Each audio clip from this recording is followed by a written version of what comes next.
that some employers are afraid of because they have given peers a chance. And the humanness of the peer, they weren't ready. But 99.9% of us are. My name is Melisia Montaño. I am a CPSW, a trainer, and I am the Office of Peer Recovery and Engagement Program Manager. I like that because for the past 10 years, I've been employable. A year ago, I was in so much fear, but I still applied and I interviewed, and now I get to sit at a state position and be the Office of Peer Recovery and Engagement Program Manager. And how I got there was with some lived experience. I've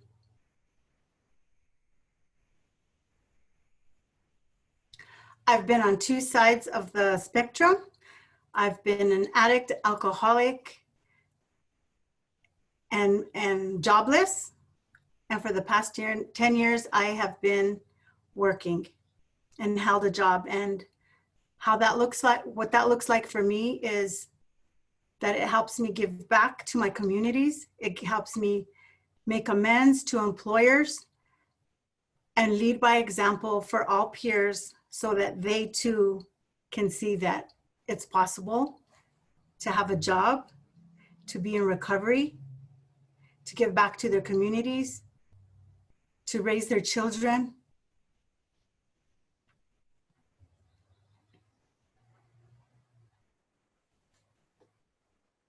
And to be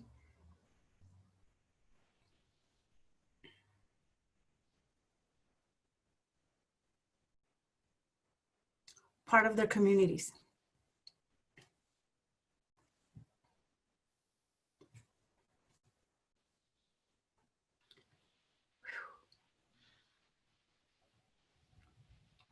The Office of Peer Recovery and Engagement is one of the best things that ever happened to the state of New Mexico and to folks like us. The reason it works is because I have leadership that never leaves me alone, and that they trust that I can do this because I reach out for help when I'm stuck. Doing this interview isn't easy, but telling the truth is. So if you're an MCO, if you're a treatment center, if you're an IOP, if you're working as a judge, if you're a detention officer, detention center warden, I thank you from the bottom of my heart because you are the folks that are allowing us peer support workers with just lived experience to prove to you that recovery is possible and that we are employable. We come with a lot of baggage, and we've grown up because this program that's with the state of New Mexico allows us to train. It allows us to acquire CEUs. Actually, it allows us to grow up. And that's why I love running this program and being a huge part of the workforce. For the past year, we've been on a lot of projects, and I see that employers are giving peers a chance. But I finally feel so comfortable in my skin to where I know I can be an amazing program manager and an asset to the state of New Mexico as an advocate for my peers. That is so true for me. It's so easy to talk this way with you. When it comes to peer support and what it means to employers and what an asset we are as employees at agencies that help their communities. Because we're frontline. You know, we are on the front lines, whether it be telephonically, whether it be, you know, when we get to do things in person, sitting across the room and holding a safe space for the peer that needs to hear that they're not alone. It's huge. It's huge. There is magic, and people get goosebumps when you talk about peer support, because it wasn't long ago that they didn't call it that. Do you know what I mean? Now the United States has peer support workers all over the U.S., but you know, we're huge here in New Mexico, and I think the culture and the background that we have makes us more passionate. And there's just so many. We're so diverse here in New Mexico that everybody is able to help the other person, reaching down. And you know, there's a video that I really like that's been shared before, and it's like a cartoon of somebody not, you know, wanting to pull you out of the hole, but somebody climbing down that ladder, sitting with you till, you know, and talking to you till you're ready to both come out together. And they use that video. They've used it for a while, in like trainings and stuff. But I saw that and I thought, wow, that's a true, like a visual. If you could have a visual of a peer helping another person, that would, you know, that one stands out to me all the time. But hi everybody, my name is Melisia Montaño. I am the program manager for the Office of Peer Recovery and Engagement for the state of New Mexico. I'm a CPSW. I'm a woman in long-term recovery, and I'm very proud and honored to work for the state of New Mexico on BHSD. We work for MCOs, we work for behavioral health agencies, we work for detention centers, we work in treatment centers. Most recently, we were involved in a project that what we screen for is that they have demonstrable recovery, 2 years or more, from SUD or or they're maintaining their mental wellness. As a certified peer support worker, you have to have lived experience. You have to know, and you have to have walked the walk before you're able to give back to anybody suffering from the same things that you did. That's what's so effective about peer support. The fact that we've been there and we've done it, and now we want to help people come out of their addiction or their mental wellness, mental health issues, and be productive members of society. And also, you know, have a living wage, help their families, and give back, you know. There's stigma around us because we come from lived experience, and we don't have 99.9% of us, we don't have college degrees, and we don't come with that. What we come is with, in my case, 24 years of lived experience. And it takes a lot of trust from an employee. But the more you see certified peers working, and the more of an example that we are, and the more employers get to see that we are who we say we are. So the benefits of having a peer support worker in your agency is that we're real, that we don't call in sick, that we don't abuse sick leave, that we care, and that the folks that you serve are going to be helped by somebody who cares, literally cares about their soul, about helping them get through their addiction, and about helping them get their lives back.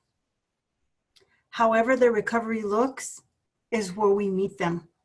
Well, we have a criteria in place to apply to be a CPSW, and we have a long wait list. So we know that everybody in New Mexico is eager to get out there and help their communities, but the vetting process for a peer right now is 2 years of demonstrable recovery from mental health or SUD use. And the reason we ask for that is because if you've been there, then you know how hard it is to be in the grips of addiction and be able to come out of that, and walk your walk and start applying for jobs. And peers around us, it's a big trust issue, especially with families, occupation. We were hurt in 3 ways, you know, mentally, spiritually, emotionally, and and when you get well-rounded, and however your recovery looks, once you start feeling empowered and applying for work and jobs, then employers see that.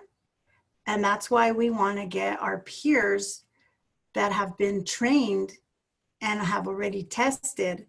We want to empower them to find their voice at a job place, at a job interview, when interviewing with higher level positions. Being in fear of applying and going through that whole process again for me a year ago was scary. Because still at 10 years of sobriety, I was scared to apply for something that I knew I deserved, but I just didn't know if I was going to be able to do a good job. What I do have is living by example for the past 10 years. I show up when I say I'm going to show up. I'm accountable. When I make that phone call, people trust me today. And that didn't come easy. So we have to say what we're going to do, and we're going to, you know, and then we use our training, and I'm starting to say that word again. So there's a vetting process, and I didn't talk about that. Because like when I say we come with training, you know, we vet to be a peer. I mean, there's a line. There's not a guarantee. It's not guaranteed that you can be a peer because you sign up. We have a vetting process. We have a training we go through. You know, all that stuff, and we have to keep up our CEUs. We have to get credentialed through the board. And that helps us. That helps us be better employees. No, the fact that I know I have a credential that's going to get me employment, it helps me want to be a better person and to be a better employee. But getting into the workforce with just lived experience was scary. Because we do have to prove ourselves, but gaining the trust of other fellows in our workplace is key. Having people in the positions that they are to hire you is key. It falls into place when you can be yourself where you work. And for me, that's important. And when I hired my training coordinator, and when I hired Sixto to work in the judicial system, and when I saw that they met those qualities. I looked at the resume, and they had been employable for as long as they've been clean and sober, and I knew that they would show up to work for one. And because I knew how hard it was for me to show up when I wasn't right. And I think being comfortable in your own skin, it's going to show to an employer that you're ready to start working. And the more you go to work, the more your employer will trust you. We do come with a lot of background, but we also come with a lot of heart and gratitude and skill. We walk into a place of employment with so much passion that the employer sees that, and then they equip us with the skill we need to do our job. Getting past that first door is key, and then without, and the skill they can help us with. It's the passion and the truth and the being real of who you are. The best thing that being a woman in recovery and a CPSW has given me is that I have options. Everything that stopped in my life and was put to a halt, from going back to school to being, the productive, the caring, loving parent that God intended me to be, was my ties with addiction. And once that was broken,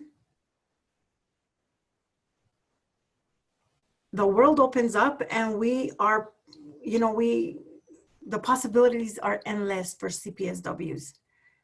The fact that people with PhDs and licensed social workers and LADACs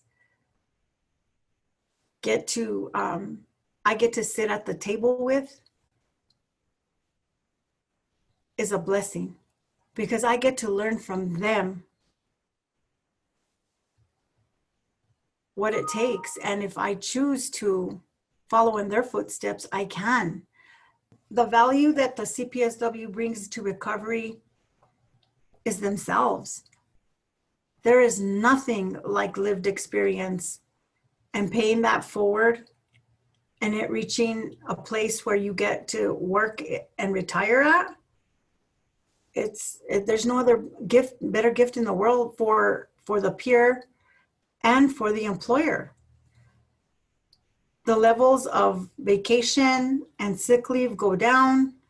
The prevention, peer support in the workplace is prevention of so many other things. We help save money because they don't have to train other people, because we do show up for years, hopefully, and we stay because we're part of a team.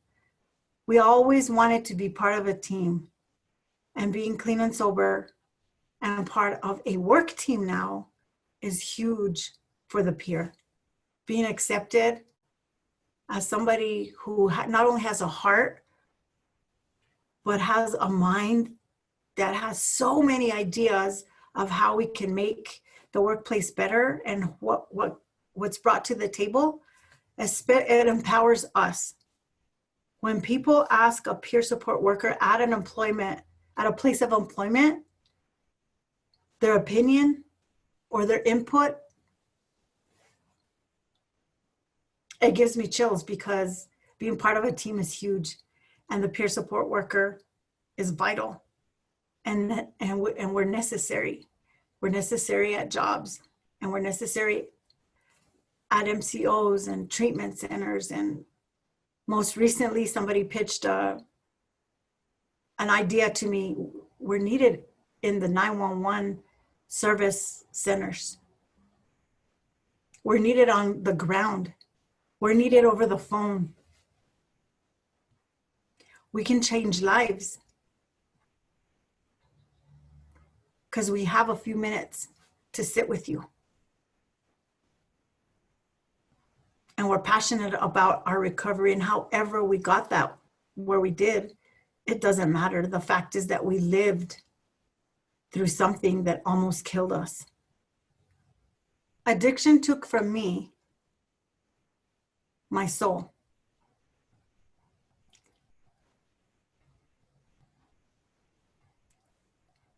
I was a shell of a woman with a hole this big in my soul. Being in recovery and being a certified peer support worker for the state of New Mexico has given me back dignity, courage, and strength to move on and lead. The tools to lead is what certified peer support workers have and can gain, so that they too can lead in their communities and help and serve. At the state of New Mexico and BHSD, I have a family that understands me and that supports our peerness, our certified peers in all of state of in all New Mexico. We're being supported more, and we're being hired by people that understand us. We're here to stay. We want to work. We want to be in a capacity where we can work and we can show you that we're ready to work, you know?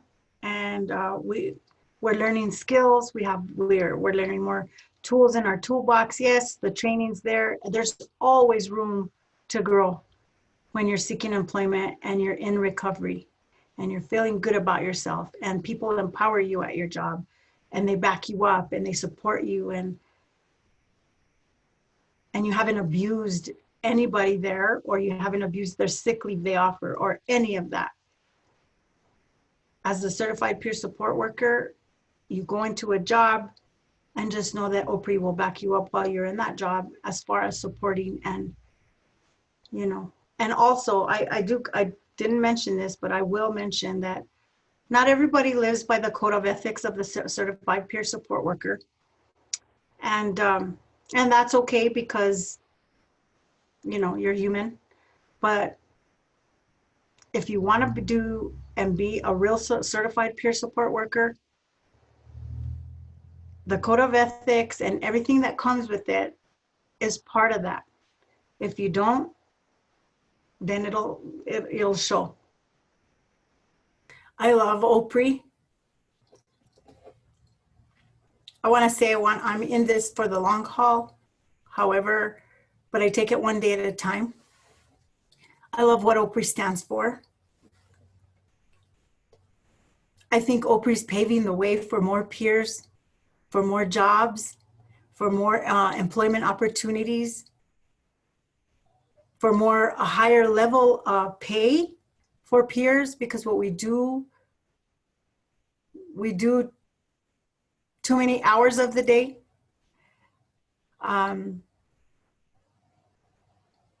We're so valuable. I just think that we're moving in the right direction with the leadership that we have behind us.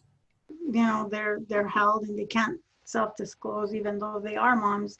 They, you know, some of them would really like to help us in that way, but I think it's called connection. And, you know, it's connecting with somebody, especially if they're in a place where they're sheltered.